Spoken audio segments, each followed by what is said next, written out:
বাড়িতে ফেরার আগে আমার পরিবারের জন্য নেপাল থেকে শপিং করলাম, তাও আবার নেপালের সবচেয়ে বড় এবং ফেমাস শপিং মল থেকে। কারণ সবাই আশা করে থাকে আমি কিছু না কিছু নিয়ে যাব। সবচেয়ে বেশি কেনাকাটা করে আমার মেয়ের জন্য। মাসের অর্ধেক দিনই বিদেশেই কাটিয়ে দিলাম। চলেন আজকে নেপালের রাজধানীর সবচাইতে বড় শপিং মল থেকে শপিং করে আসি। আসসালামু আলাইকুম, কেমন আছেন সবাই? আজকে আমি একটা জামদানি 3 পিস পরেছি। তবে এই দিন কাঠমান্ডুর লাস্ট দিন ছিল, আমরা অন্য জায়গায় মুভ করছিলাম, মানে নাগরকোটে। শপিং মলের পাশেই দেখলাম কেএফসি এবং এখানে এসে আমরা খাবার অর্ডার করে তারপরে কেনাকাটা করতে যাব। আজকের এই সুন্দর জামদানি 3 পিসটা আপনারা কিন্তু পেয়ে যাচ্ছেন লাউন 1000 ফেসবুক পেজ থেকে। পেজটা ভিডিও ডেসক্রিপশনে দেওয়া আছে। এইটা আমার মোস্ট ফেভারিট একটা 3 পিস। ওড়নাটার প্রেমে পড়ে গেছি আমি। এই মলের সামনে একটা ছোট্ট কাঁচা বাজার ছিল। যাই হোক, আমি মলের মধ্যে ঢুকে যাই এবং গ্রাউন্ড ফ্লোরে কিন্তু সুপার শপ। আমি জানি না এই ইয়েলো কালার ফলটা আসলে কি। সবকিছু ঘুরে ঘুরে দেখছিলাম। কাঁচা বাজার নেওয়ার আমার কিছুই নাই, তারপরেও ভালো লাগছিল।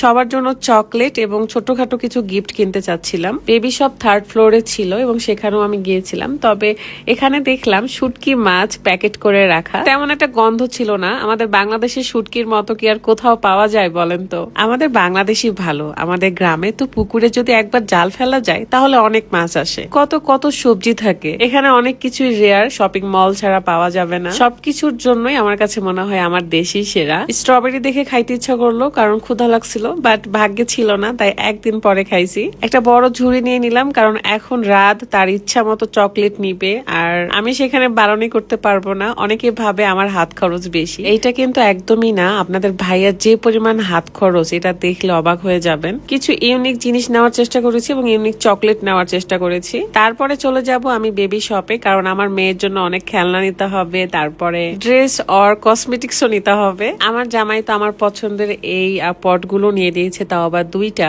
অনেক কিছু কেনাকাটা করেছি এবং তারপর আমরা চলে যাই কেএফসি তে। আমাদের খাবার অর্ডার করাই ছিল, পপকর্ন রাইস এবং চিকেন ফ্রাইড রাইস, এগুলো অর্ডার করেছিলাম। এখানে এসে অন্তত মনে হয়েছে আমি পারফেক্ট একটা খাবার পেয়েছি। তারপরও বিশ্বাস করেন আমার দেশের খাবারের প্রতি এমন লোভ জন্মাচ্ছে। আজকে আমাদের নেপালের রাজধানী কাঠমান্ডুতে লাস্ট দিন এবং অনেক ঘোরাফেরা করেছে, অনেক ভালো লেগেছে, অনেক মিস করব। জানি না আর কখনো কাঠমান্ডুতে আসবো কিনা, তাই সব জায়গা সুন্দর করে ঘুরে ঘুরে দেখেছি। আমরা এতদিনের জন্য যে প্রাইভেট কারটা রিজার্ভ নিয়েছিলাম, সেই ড্রাইভারটার সাথে আমাদের অনেক আন্ডারস্ট্যান্ডিং হয়ে গেছে। সে অনেক ভালো একজন মানুষ, আমাদেরকে অনেক জায়গায় হেল্প করেছে, সাশ্রয় করেছে। এক কথায় আমরা কোথাও ঠকে যাই নাই। যাই হোক, কাঠমান্ডু ছেড়ে চলে আসলাম নাগরকোটে এবং এখানে আমরা সবচেয়ে সুন্দর একটা হোটেলে উঠেছি। মেইনলি এটা একটা রিসর্ট, নাগরকোট শানগ্রিলা রিসর্ট। এখানে একটা ঝুলন্ত ব্রিজ আছে, সেখানেও ঘুরতে যাব। জামদানির এই 3 পিসটা অনেক সুন্দর, অনেক সুন্দর লাগতেছে দেখতে। আপনারা নিতে চাইলে অবশ্যই লাউন 1000 ফেসবুক পেজে নক করবেন। রিসর্টটা অনেক ভালো লেগেছে আমার এবং আমরা